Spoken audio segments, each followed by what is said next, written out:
بسم اللہ الرحمن الرحیم۔ السلام علیکم۔ وہ کون سا راز ہے جو حضرت موسیٰ علیہ السلام کے ساتھ ہی ختم ہو گیا؟ پیارے دوستو، اسلام کی تاریخ کے سب سے زیادہ جلیل القدر اور سب سے زیادہ ذکر کیے جانے والے پیغمبر حضرت موسیٰ علیہ السلام ہیں۔ حضرت موسیٰ علیہ السلام باقی تمام پیغمبروں سے اس لحاظ سے بھی ممتاز ہیں کہ اب تک کسی بھی طرح سے ان کی قبر مبارک کی نشاندہی نہیں کی جا سکی، اور اس سلسلے میں ہر روز اس دنیا بھر میں مختلف قسم کی تھیوریز پیش کی جاتی ہیں کہ حضرت موسیٰ علیہ السلام کی قبر دنیا میں کس حصے میں موجود ہو سکتی ہے۔ آج کی اس ویڈیو میں ہم اس موضوع پر بات کریں گے۔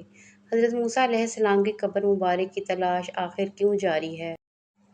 اور حضرت موسیٰ علیہ السلام کی قبر اصل میں اہمیت کیا ہے،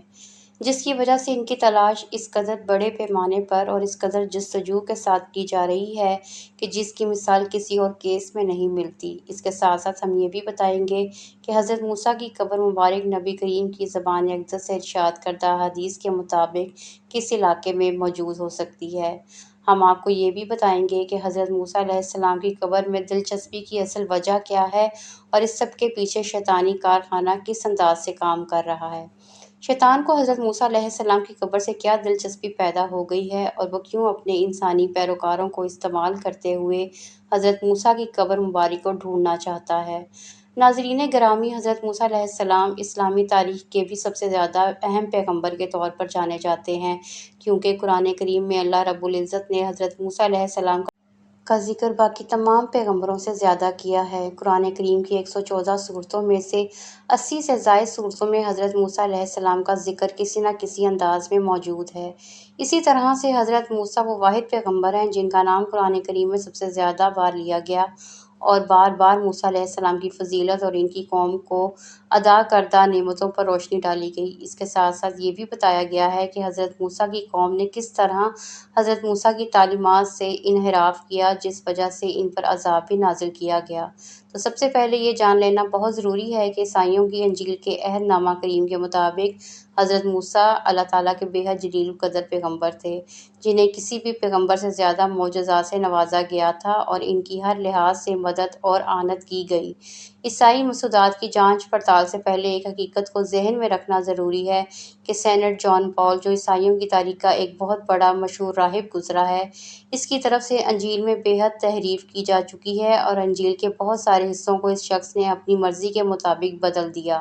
اس شخص کے بارے میں اکثر عیسائی کا بھی یہی کہنا ہے کہ یہ شخص دراصل یہودی تھا اور اس شیطان کا پیروکار تھا، جو محض حسد اور جلن کی وجہ سے حضرت عیسیٰ کے پیروکاروں کو گمراہ کرنے کے لیے عیسائیت کا لبادہ اوڑھ کر اس مذہب میں داخل ہوا اور پورے عیسائی مذہب کی شکل ہی بدل کر رکھ دی۔ یہی وہ شخص تھا جس نے عیسائیت میں عقیدہ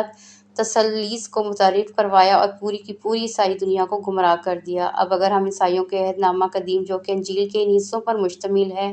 جن میں حضرت موسیٰ اور ان سے پہلے آنے والے پیغمبروں کا جائزہ لیا گیا، تو اس کے مطابق حضرت موسیٰ کو خدا نخواستہ ایک گناہ گار پیغمبر کے طور پہ دکھایا گیا اور یہ دکھانے کی کوشش کی گئی ہے کہ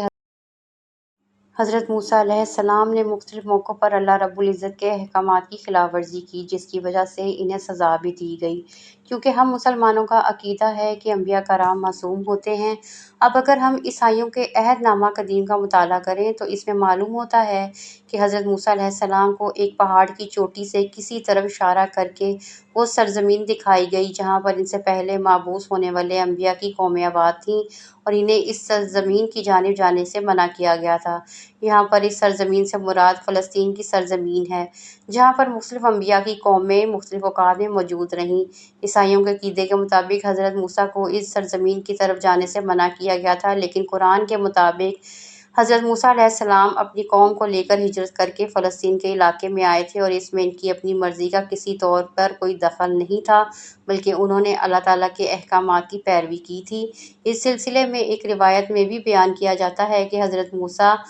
علیہ السلام کے مقام اور مرتبے کے بارے میں ایک بزرگ اور برتر فرشتے حضرت میکائیل علیہ السلام کی ابلیس کے ساتھ بحث ہوئی، اور ابلیس کے نادر اور توہین آمیز رویے پر حضرت میکائیل علیہ السلام نے ابلیس کو بد دعا دی کہ خدا تمہیں غارت کرے۔ قرآن کریم کے اور انجیل کے بارے میں ہم سب جانتے ہیں کہ انجیل کے متن میں کس حد تک تحریف کی جا چکی ہے۔ عیسائیوں کا عقیدہ ہے کہ دراصل شیطان حضرت موسیٰ سے بے حد حسد کرتا تھا اور اسی وجہ سے اس نے مختلف اوقات میں حضرت موسیٰ کو بہکانے کی کوشش کی، لیکن وہ ان سب کا سامنا کرنے کی جرأت نہیں رکھتا تھا کیونکہ حضرت موسیٰ بے حد جلالی پیغمبر ہیں اور انہیں غصہ بہت جلدی آتا ہے۔ حضرت موسیٰ علیہ السلام نے ملک الموت کو بھی تھپڑ دے مارا تھا جب وہ کسی اور روپ میں حضرت موسیٰ کی جان قبض کرنے دنیا میں بھیجے گئے۔ یہی وجہ ہے کہ حضرت موسیٰ کے جلالی مزاج اور ان کی سختی کی وجہ سے شیطان ڈائریکٹ ان کے سامنے آ کر انہیں بہکانے کی جرأت نہیں رکھ پاتا اور ان سے بہت خوف زدہ رہتا تھا۔ اس کے ساتھ شیطان اس بات پر بھی شدید قسم کی حسد کا شکار تھا کہ موسیٰ علیہ السلام کو جو قدر و منزلت اللہ تعالیٰ کی جانب سے عطا کی گئی اور ان پر جس طرح سے جنت سے انعامات کی بارش کی گئی، اس پر بھی شیطان ہر وقت جلتا رہتا تھا۔ یہی وجہ ہے کہ حضرت موسیٰ علیہ السلام کی وفات کے بعد جب ان کی قبر مبارک کے نشان کو اللہ کے حکم کے مطابق فرشتوں نے باقی پوری دنیا سے چھپا دیا تو شیطان حضرت موسیٰ کی قبر ڈھونڈنے کے لیے میدان میں آ گیا۔ شیطان کی حضرت موسیٰ علیہ السلام کی قبر میں اس قدر دلچسپی دراصل اس کے حسد کی وجہ سے ہے اور وہ چاہتا ہے کہ کسی نہ کسی طرح حضرت موسیٰ کی قبر کو ڈھونڈ کر اسے کھولا جا سکے اور وہ اپنے حسد کے جذبے کی تسکین کے لیے حضرت موسیٰ علیہ السلام کے جذبے مبارک کی توہین کر سکے اور اپنی غلیظ جذبات کی تسکین کر سکے۔ دوسری طرف وہ عمل کر کے یہودیوں میں وہ لوگ جو شیطان کے پیروکار ہو چکے ہیں، ان پر اپنی اہمیت اور رسائی بھی قائم رکھنا چاہتا ہے۔ اس وقت پوری دنیا میں لوگ حضرت موسیٰ کی قبر ڈھونڈنے کے لیے جدوجہد کر رہے ہیں اور کسی نہ کسی طرح اس تحقیق میں مصروف ہیں۔ وہ یا تو ڈائریکٹ شیطان کے پیروکار ہیں یا پھر نادانستگی میں شیطان کے ہاتھوں استعمال ہو رہے ہیں اور اپنی صلاحیتوں کو شیطان کے لیے استعمال کرتے ہوئے حضرت موسیٰ کی قبر کو ڈھونڈنا چاہتے ہیں۔ نبی کریم صلی اللہ علیہ وسلم نے معراج کے موقع پر حضرت موسیٰ علیہ السلام کی قبر کو دیکھا اور صحابہ سے بعد میں بیان کرتے ہوئے فرمایا کہ اگر میں وہاں ہوتا تو تمہیں ایک سرخ پہاڑ کے نیچے پوشیدہ حضرت موسیٰ کی قبر دکھاتا۔ حضرت موسیٰ علیہ السلام کے ساتھ شیطان کی دشمنی ویسے تو عیسائی روایات کے مطابق ہے، لیکن اس کی کچھ نہ کچھ جھلک ہمیں حدیث نبوی میں بھی ملتی ہے کیونکہ شیطان حضرت موسیٰ کے مقام و مرتبے کی وجہ سے ان سے بری طرح خائف تھا اور ہر قیمت پر انہیں نیچا دکھانا چاہتا تھا۔ شیطان کی حسد کبھی بھی پوری نہیں ہو سکتی کیونکہ یہ ہمارا عقیدہ ہے کہ اللہ تعالیٰ اپنے جلیل القدر انبیاء کی قبروں کی خود حفاظت کرنے والا ہے اور کسی بھی طرح سے اللہ کے دشمن شیطان اپنے گھٹیا عزائم میں کامیاب نہیں ہو سکتا، جس کے لیے وہ پوری دنیا میں اپنے پیروکاروں کو سبز باغ دکھا کر اپنی اس حسد کو پورا کرنا چاہتا ہے۔ تو میرے پیارے بہن بھائیوں، اگر آپ کو آج کی ویڈیو پسند آئی ہو تو چینل کو سبسکرائب، لائک اور شیئر ضرور کریں۔ اللہ حافظ۔